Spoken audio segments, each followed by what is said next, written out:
centenares los casos en toda la extensión de la República en que estudiantes o pseudoestudiantes se posesionan violentamente de sus escuelas, presionan a sus rectores, directores o maestros, llegando inclusive a su secuestro, bloquean calles, se apoderan de camiones, los incendian, destruyen, atacan a otros estudiantes o a personas totalmente ajenas.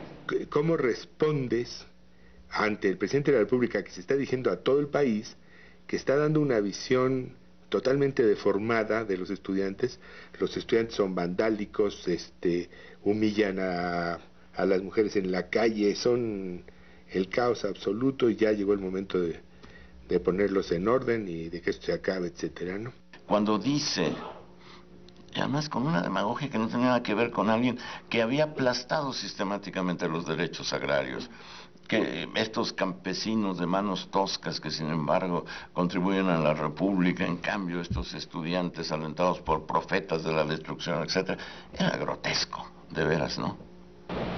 Se ha llegado al libertinaje en el uso de todos los medios de expresión y difusión.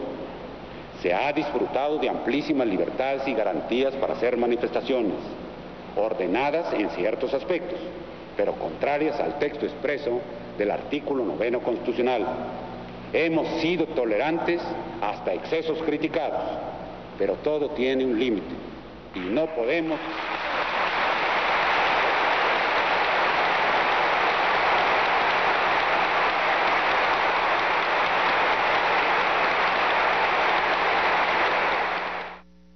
Todo tiene un límite, ¿no? Entonces, bueno, ese es el trasfondo de la manifestación silenciosa.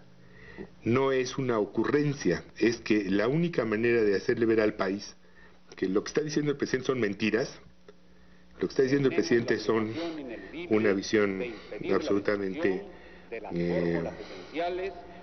incorrecta de la juventud mexicana, pues es con un acto contundente.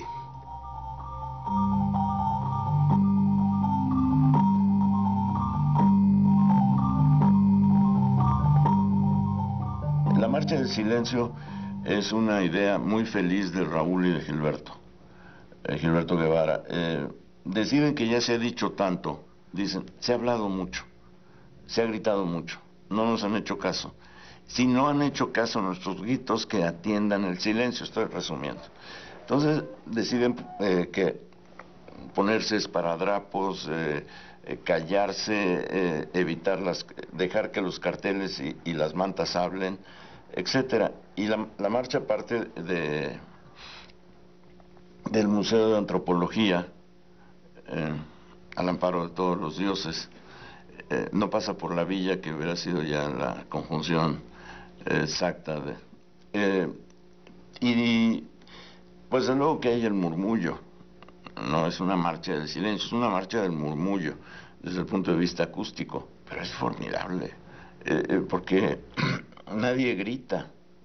Bueno, implicaba responder a las reprobaciones de quienes decían injurian, ofenden, gritan, vociferan, es un movimiento estridente, sin pies ni cabeza, sin dignidad, sin decoro. Entonces fue una manifestación de dignidad y de decoro verdaderamente profundos, ¿no? Y recuerdo, muy curiosamente, la represión tenue de quienes, a quienes levantaban la voz o querían gritar consignas, ¿no? Como compañero, por favor. Era una represión muy comedida, ¿no? Tenemos que mostrarle a la sociedad mexicana que no somos lo que dicen estos pillos del gobierno, ¿sí? Y vamos a quedarnos callados. Muchos, para manifestar cuánto trabajo les costaba, llevaban esparadrapos en la boca, ¿no? Cruzados así, cruzada la boca con una X o de plano un pedazo de tela adhesiva en la boca. Así, bueno, quiero gritar. Como decía César Vallejo, y es creo que el cuarto o el quinto poeta que menciono, ¿no? Quiero escribir, pero me sale espuma, ¿no? Quiero gritar, pero no puedo, pero no debo, ¿no? La gente que nos veía marchar absolutamente callados, nos aplaudía. Y alguien salía y le decía, por favor, señor, no aplauda. Es una manifestación silenciosa, no vamos a decir nada. Pero nos aplaudían. Era impresionante porque el silencio no solamente era dentro de la marcha, sino fuera de la marcha. no solamente no gritabas nada, sino los de fuera no decían absolutamente nada. Entonces el shh, shh, shh de las suelas era lo único que se escuchaba en todo Reforma. Sí era francamente impresionante, ¿no? Bueno, yo veo allí una cosa hermosa, ¿no? Eran ahí sí como la canción Los sonidos del silencio, ¿no? Se caminaba y lo único que se escuchaba era el gritar de los pies arrastrándose sobre el pavimento. Nadie hablaba, con trabajo respirábamos para no romper el silencio, ¿no? Todos en silencio. Me encanta recordar que oíamos el ruido de nuestros propios pasos, y en algunas áreas de Reforma, donde estaban los edificios altos, pues solo ese eco se escuchaba de nuestros pasos, ¿no? Con mucha, como si fuera algo acompasado, como si fuera la introducción silenciosa a alguna pieza musical que más adelante se tocaría, unos pequeños pasos nada más sobre el pavimento que replicaba en nuestros oídos el ruido de nuestros pasos hasta llegar y explotar de júbilo cuando íbamos entrando al Zócalo. Fue muy impresionante. El murmullo es tan poderoso que es una suerte de pacto con el silencio, y cuando se llega al Zócalo, ahí el rumor que se extiende es un sonido distinto, es formidable. Es hacer exactamente lo contrario de lo que hace la sociedad. La sociedad se mueve a través del ruido, a través de radios, televisiones, músicas ambientales, sonidos de coches, de aviones. O sea, es un horror verdaderamente lo que vivimos desde el punto de vista sonoro. Entonces, concebir una marcha de silencio es precisamente realmente poner en tela de juicio no solamente un gobierno, ¿no? A la sociedad, el comportamiento mismo de una sociedad. Por eso creo que fue tan impresionante esta marcha. Es un legado, porque realmente fue la marcha del silencio.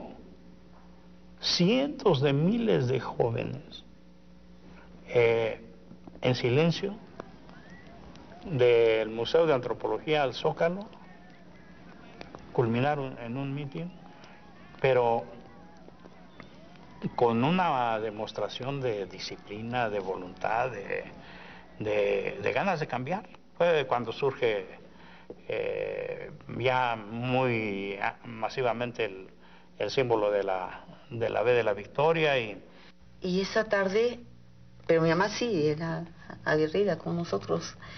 Entonces mi papá dijo, yo me voy al centro. Le dijo a mi mamá, voy al centro. Y no me dejas salir a ninguno de estos tres. Con tu vida me respondes por ellos. Sí, le dijo mi mamá, ya.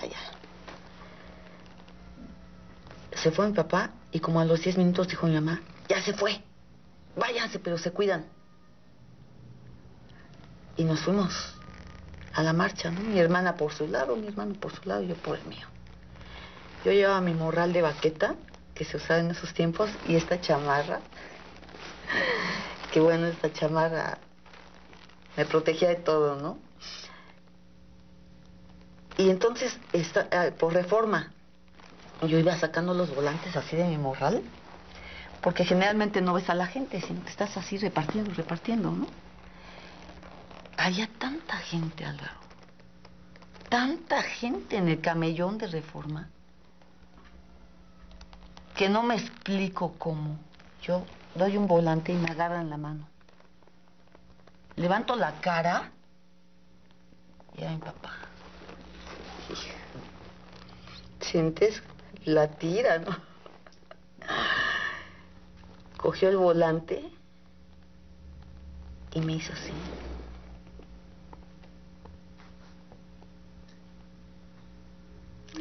Yo lo interpreté. No tienes remedio, pero estoy contigo.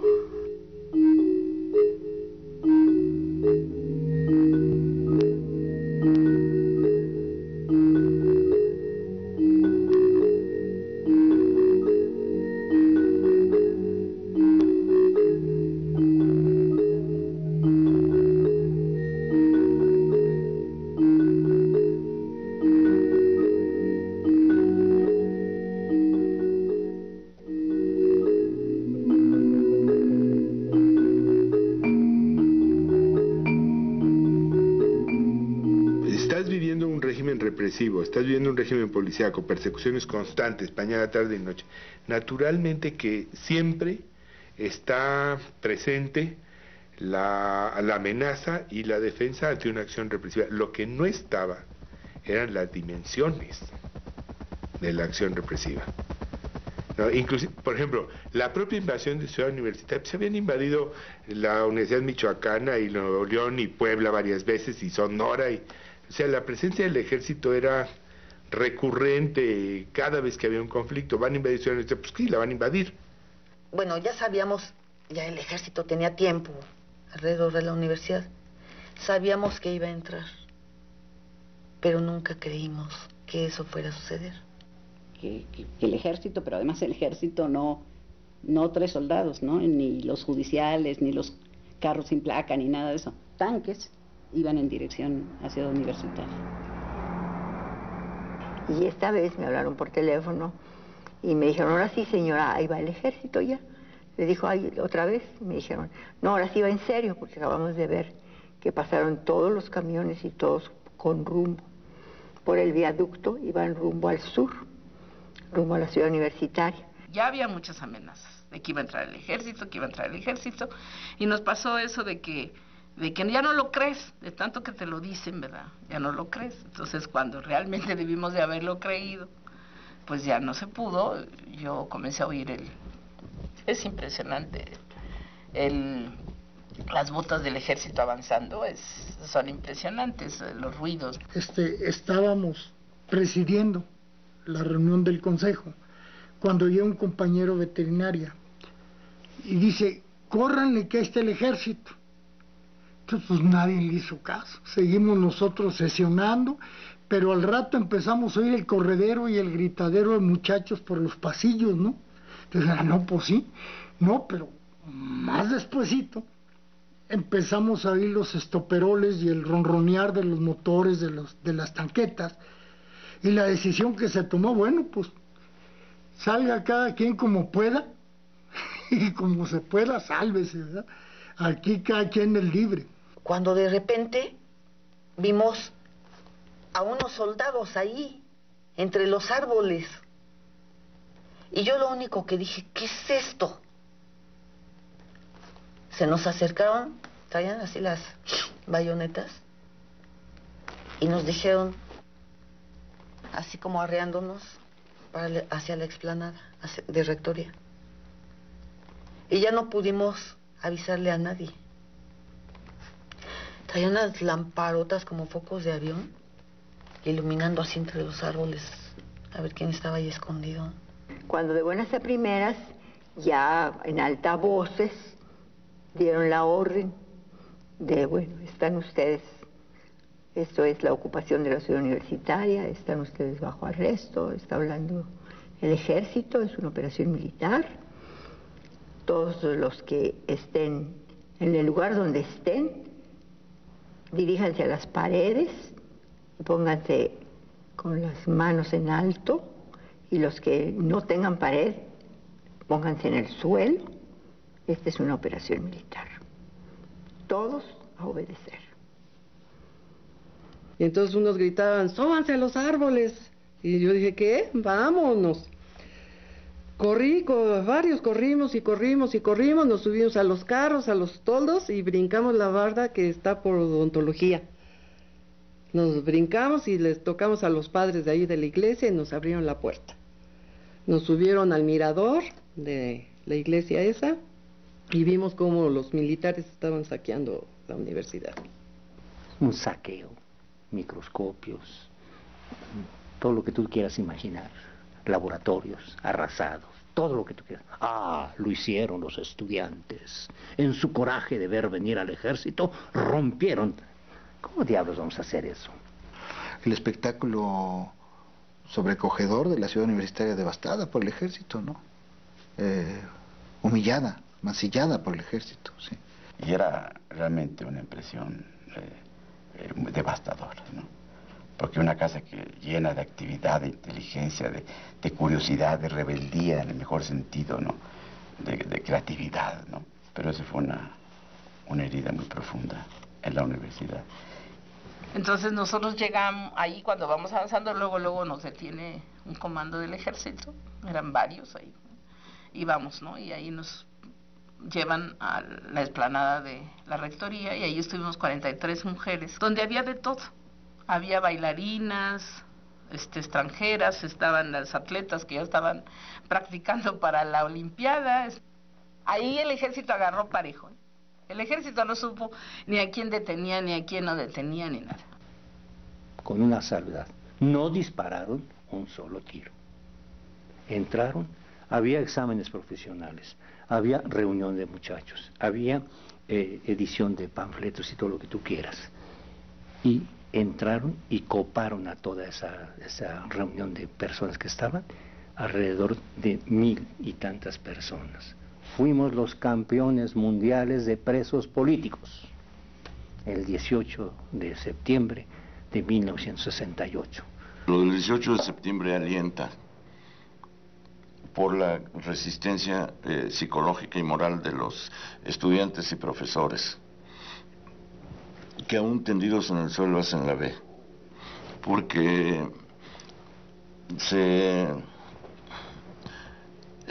evidencia que estás frente a un poder represivo, pero que tú tienes un poder moral. No lo conciben en esos términos, más bien piensan en político, pero es un poder moral. Nos llevan allá a la explanada, a todos, ¿sí? Vaciaron todos los edificios de la universidad, donde había asambleas, donde había comités de lucha, todo. A todo el mundo nos concentraron ahí, las mujeres acostadas de un lado y los hombres de otro, boca abajo con las manos en la nuca. Hernández Toledo hizo esa toma de la universidad. Ella traía experiencia de otras universidades, ¿no? Entonces la maestra Ifigenia Martínez, que era en ese tiempo directora de la Facultad de Economía, le pide permiso a Hernández Toledo para levantarnos porque estaban arriando la bandera, que estaba a media asta. Y sí, nos dan permiso de levantarnos y cantar el himno mientras la arriaban, ¿no? Te lo juro,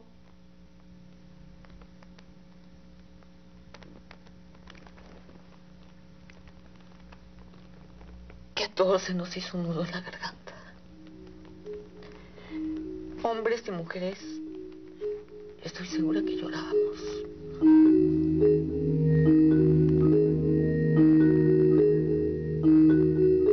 Por donde yo todavía alcanzo a ir por la barda de Copilco, ayudar a dos compañeras a brincarse la barda de Copilco, y yo no me la puedo brincar porque ahí vienen, y salí corriendo y me metí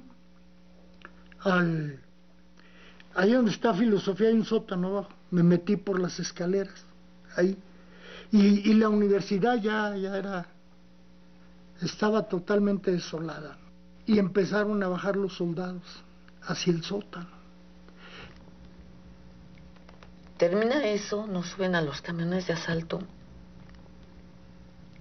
y empiezan a trasladarnos a diferentes cárceles, ¿no? A mí y a otras 6 compañeras, a otras 5 compañeras, nos bajan y nos suben a otro transporte más chico, como un jeep. Nos suben, nos llevan a una casa en construcción, que no sabría decirte en dónde era o por dónde, ni siquiera una ligera ubicación, ¿no? Porque el miedo te bloquea. Y me dio mucho miedo, pero mucho miedo. Tenía miedo de que el corazón que me sonaba tan fuerte me fuera a delatar, ¿verdad? O mi respiración, y me metí atrás de la columna con una gabardina negra que yo traía. Me puse atrás de las columnas y los soldados empezaron con las lámparas sordas a buscar en el sótano. Y me pasaban los chorros de luz por un lado, ¿no? Pero al rato salieron por la misma escalera donde habían entrado. Y Y entonces yo empecé al ratillo, empecé a moverme con cautela, despacio, y me fui reptando sobre la escalera, vi que no había nadie, y una patrulla que estaba bajo de una luminaria ahí por el estacionamiento me marqué el alto. Se me chanchalearon los ijares, ahí sí la perdí, pero me sobrepuse a aquello, ¿no? al temor, y en lugar de correr o moverme o lo que fuera, me di vuelta y me fui caminando de frente hacia donde estaban los soldados. Y sus órdenes, y usted, identifíquese, ¿no? Mire, yo era un trabajador de la universidad que me quedé desconectando algunos aparatos para que no se fueran a echar a perder, pero bueno, estoy a sus órdenes. Y saqué una cajetilla de licados, fumaba yo de licados, y lo que pedí era que no me fueran a temblar ni las manos, ni la boca, y que no se me notara el castañar de las rodillas, ¿no? Estaba yo con pavor pánico, pues, ¿qué hacía yo solo ahí con aquella gente, no? Saqué mis cigarros, no me temblaba la mano, me lo puse en la boca, no me tembló la boca, le ofrecí a los soldados, nada más 2 quisieron, y entonces me dijo, está bien, váyase. No, me entró el alma al cuerpo y me llené de felicidad. Y quise correr y brincar y maromear y gritar, pero me contuve. Y me desaparecí, ¿no? En la sombra de la noche hasta llegar a la casa de una amiga mía. Ya muriéndome, ese que está por allá por los dinamos, en la parte de arriba, y en aquel tiempo los maizales llegaban hasta allá. Toqué y no me abrieron, me brinqué la barda, y muriéndome de sed, bebí agua de un tinaco que estaba ahí en la oscuridad, helada el agua, pero yo traía mucha sed, y luego ya con piedritas, pues, como le hacen allá en las películas de acá, ¿no? Ya, pero ¿qué pasó? No, pues pasó esto, no, pues vente. Esa noche dormí muy calientito, porque tenía yo mucho frío. Nos amarran las manos hacia atrás y nos meten a esa casa. Yo me acuerdo muy bien por el olor a cemento húmedo. Había cosas así, el piso todavía era de tierra en unas partes, y había así polines o herramientas o cosas, no puedes caminar libremente. Y ahí nos tienen 5 días, 5 días. Únicamente tomábamos agua y a veces nos dan tortillas o pan, pedazos de pan. O sea, no nos dejaban morir, pero tampoco, bueno, pues estábamos así casi en calidad de desaparecidas, ¿no? Y al día siguiente ya me dieron un aposento, ahí me quedé yo. No, pero al segundo día me pegó una disentería mibiana, que comía, dormía y bebía sentado en el retrete, ¿no? La verdad. Y le dije a ella, mira, hazme el favor de ver a fulano de tal, allá Segura, y dile que me mande un compañero de medicina, por favor, que me está cargando la fregada. Ciertamente fue y le dijo a ella Segura. Nada más que lo que no sabíamos nosotros, aunque yo sí tenía ciertas sospechas, era que Ayac Segura es un agente embosado de la Marina que estaba ahí en el movimiento y participaba como representante de una supuesta escuela normal oral. Él era el único que sabía dónde estaba yo oculto. Y en acabándome de medio aliviar, llegó la Federal de Seguridad, 20 vehículos de la automóviles, 25 automóviles de la Federal de Seguridad con 20 gentes. Rodearon la casa, me agarraron, estaba yo cenando y preguntaron que si quién era el cabeza de vaca. No sé, no, pero nosotros sí, entonces vengas. Y ahí me pusieron mi primer cachetiza, me metieron a uno de los vehículos, me tiraron al piso entre los 2 asientos, me pusieron los pies encima, abrieron unos periódicos, me llevaron por el Distrito Federal y me vendaron los ojos, hasta la Dirección Federal de Seguridad, y me entregaron a Nazar Haro. Y Nazar Haro se hizo cargo de mi persona. Aquí ya afortunadamente no se me nota, pero a golpes me abrieron aquí la frente, me levantaron la nariz, me rompieron la boca, me tumbaron bueno, ¿para qué, no? Todo lo que saben hacer esta gente, si lo hacen bien, porque es su trabajo, ¿no? Son sádicos de profesión, ¿verdad? O sea, les gusta martirizar a la gente. Al sexto día, en la madrugada, muy de madrugada, nos sacan, nos suben a varios coches. En el coche donde yo iba, nada más íbamos dos compañeras y unos fulanos, ¿no? Y nos fueron a tirar allá por la laguna de Salazar, adelante de la Marquesa. Nos bajaron de los coches y camínenle, tales por cuales, camínenle, con los ojos vendados y las manos amarradas, hasta que de repente oímos la voz de un señor que decía: ¿qué hacen ahí? ¿Qué hacen ahí? Y nosotros no contestábamos. Y una señora dijo: no tengan miedo, las vamos a ayudar. Las vino a tirar la policía. Pues ya nos dieron agua, algunas tortillas, unos centavos. Y con eso, y caminando, regresamos a la ciudad. De ahí me llevaron a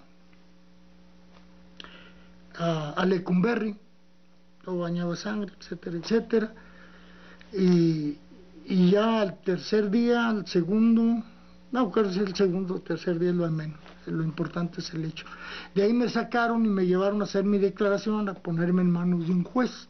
Y el movimiento seguía afuera, ¿no? Los muchachos seguían y todo. Esto fue el 29 de septiembre, antes del 2 de octubre. Yo no sé si afortunado o desafortunadamente ya estaba yo preso, ¿no?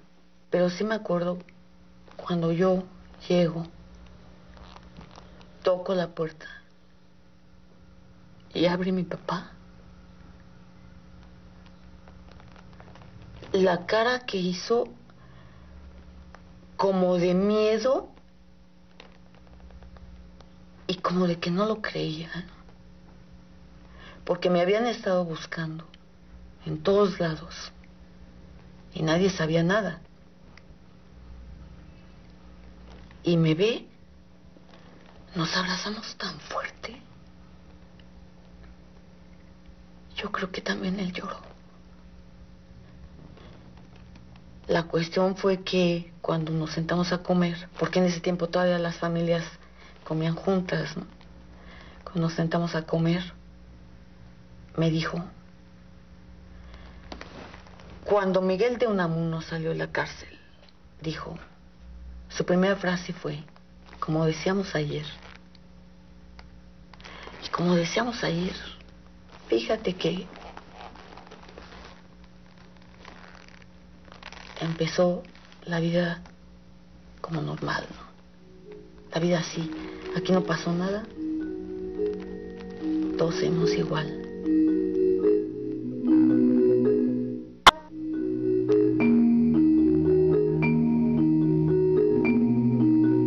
Entre la fecha del 27 de agosto y el 2 de octubre, lo que hay es un caos intencionalmente creado por las autoridades. Es impresionante cómo después del 18 de septiembre, sin que viniera a cuento, los barrios de la ciudad eran patrullados por el ejército. Entonces pasaban las ametralladoras, qué sé yo, por Iztapalapa, nada que ver, ¿no? Y la ciudad estaba en un estado de sitio prácticamente, y la gente culpaba a los estudiantes, ¿no? Y los periódicos también. La ciudad estaba prácticamente tomada. ¿Sí? Es una ciudad muy grande, ya lo era entonces, ¿verdad? Hace casi 40 años. Ya era una ciudad de varios millones de habitantes. Pero, visto con cierta frialdad, era una ciudad prácticamente tomada por la policía y por el ejército. Y por un montón de agentes policíacos, vestidos de civil, ¿no? La famosa policía secreta del general Mendiola Cerecero, ¿verdad? El hecho de que hubiera sido una vivencia tan generalizada, que estuvieran en riesgo cuestiones tan fundamentales. La gente, si salía en brigada, llevaba de por medio la vida, pero igual te daban un balazo por una pinta. de que se tenía razón, ahí estaba el aparato del Estado para demostrártelo. Ahí estaba el hecho de que un estudiante que estaba haciendo una pinta lo mata un policía por la espalda, al que le dan 2 meses de cárcel. Eso mata a un estudiante por la espalda y le dan 2 meses de cárcel. ¿Cómo podía haber dudas si en el entierro de ese estudiante la mamá, que estaba, bueno, deshecha, la mamá encabeza la marcha haciendo la B? Sabíamos que las cosas estaban muy difíciles, se sentían, ¿no?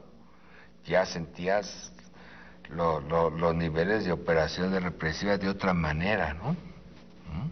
Sí, ya sentías el desgaste. Sí, eran, por ejemplo, los que éramos muy activos, yo te puedo decir que yo en meses nunca fui a la casa. Como vio el gobierno que ya empezábamos a tomar la iniciativa para la negociación, entonces lanzó la ocupación de Ciudad Universitaria.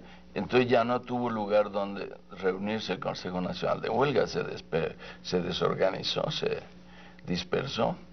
Después yo creo que vieron que no podían contener el movimiento porque nos empezamos a refugiar en las escuelas del Politécnico, que no estaba ocupado. Y los politécnicos eran muy bravos, eran gente dispuesta a lo que fuera para defender sus escuelas.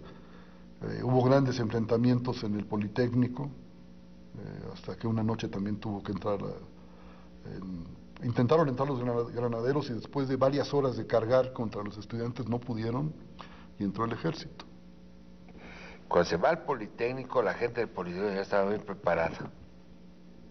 Sí, estaban dispuestos a resistir y resistieron.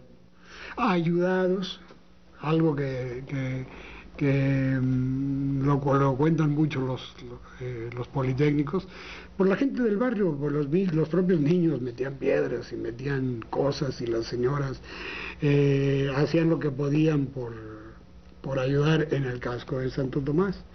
En la toma del casco, los muchachos dieron resistencia primero a la policía, y como no pudo entrar la policía, entonces entró el ejército. Todavía días después, en los sótanos de la escuela de biología, de medicina, de economía, hubo varios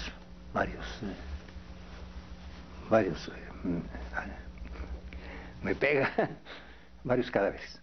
Por ejemplo, de la escuela de economía, que fue de las últimas que dejamos, ¿no? Fue una batalla de más de 4 o 5 horas, ¿no? A bomba molotov, pedradas, cuetones con tubos, en fin, fue fuerte y con quema de muchos camiones. En torno a todo esto, pues ya se estaba gestando, por decirlo así, una forma represiva. Se hablaba de una represiva selectiva, que podía haber sido alrededor de unos 25 o 30 de nosotros, muchachos y maestros. Una represión, aprehensión o muerte o qué sé yo, quién sabe qué podrían haber. Se hablaba de eso.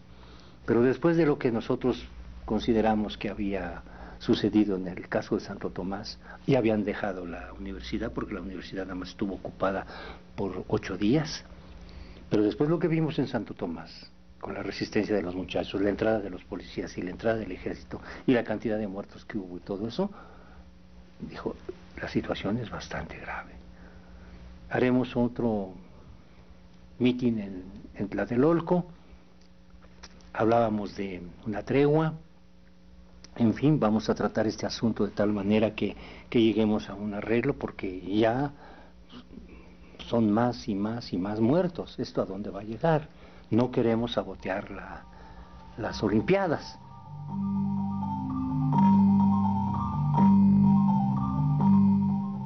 El ejército había ocupado la ciudad universitaria, la había dejado el 30 de septiembre y el 1 de octubre hicimos un mitin muy desnutrido y escuálido en Ciudad Universitaria para, celebrar que ya la recuperábamos.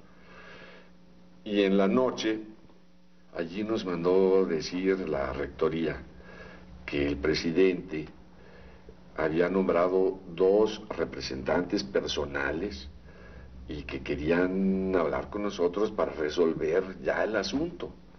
Y así surgió la idea de que se nombrara a 2 representantes del presidente Díaz Ordaz para dialogar con el Consejo Nacional de Huelga.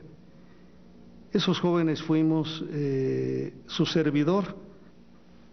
Le hablo en este caso en primera persona porque ella me preguntó dónde estaba. Estaba en el PRI, estaba al frente del IEPES.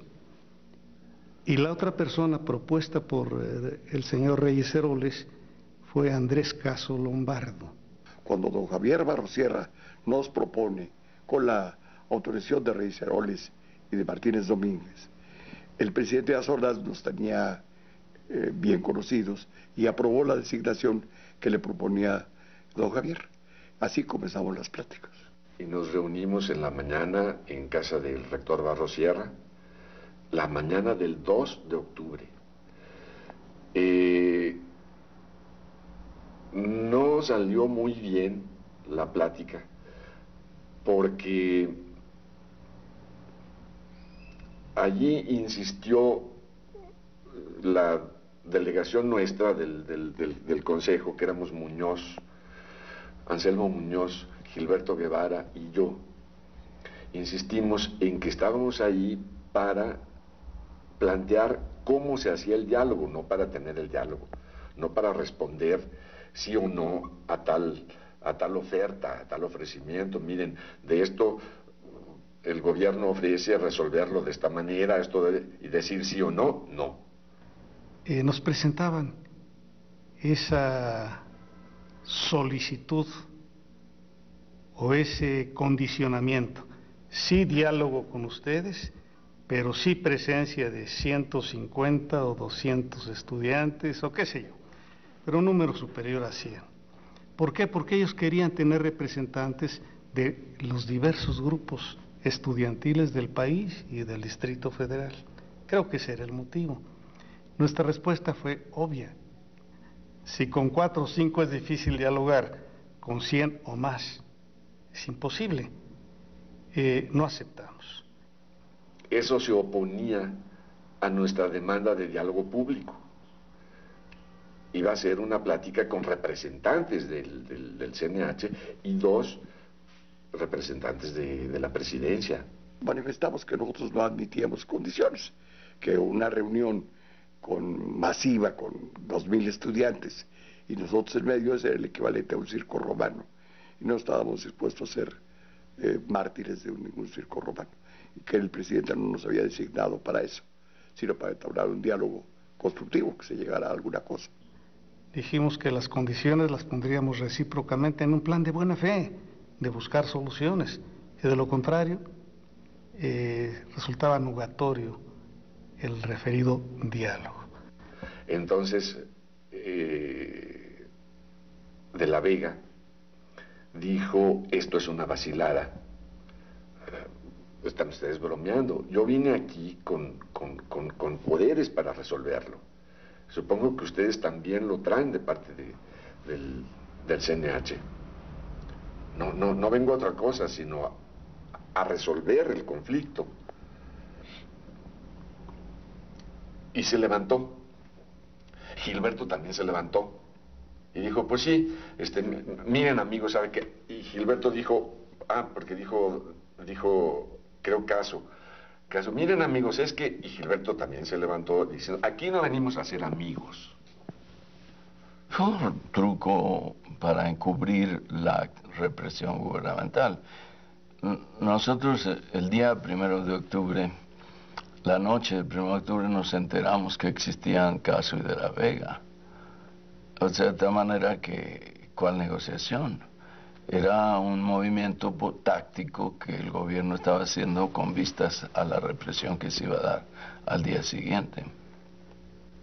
Y la mañana del 2 de octubre se presentaron a casa de Caso, hicieron una cita para iniciar las pláticas, y se presentaron en casa de Caso Guevara, González de Alba y Muñoz a decirles que no querían pláticas, a romper las pláticas. Entonces los muchachos se retiraron y dijeron que volverían a hablar con nosotros. Así fue, hablamos con don Javier, nos retiramos y que irían en la tarde a mi casa.